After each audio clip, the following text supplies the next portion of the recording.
講呢，打針呢好似機械人咁噶，有4合1啦、5合1啦，同埋6合1。係咪6合1最犀利嘅呢？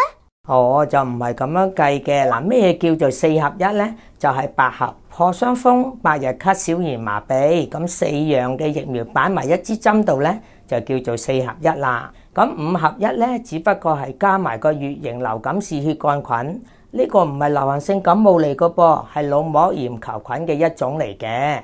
咁6合1係乜嘢呢？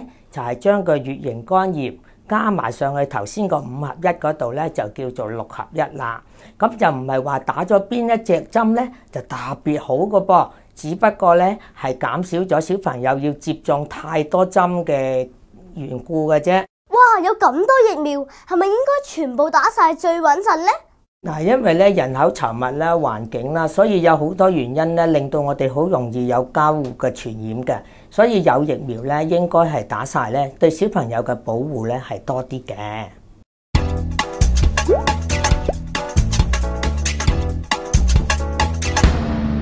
小朋友咧喺1歲嘅時候咧就要接受呢個混合針嘅。咩叫混合針咧？就係麻疹、腮腺炎同埋德國麻疹，俗稱咧就叫做 MMR 啦。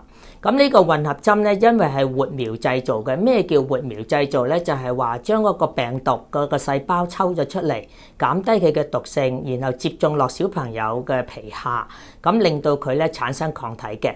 咁因為係活苗製造咧，所以小朋友打完針咧，唔係即時嘅反應係發燒。我哋要留意小朋友咧，喺7至10日之後，可能會出現比較冇咁活潑啦，或者發燒啦，甚至咧會喺頭髮、腳啦或者身嗰度咧會出現一啲疹嘅。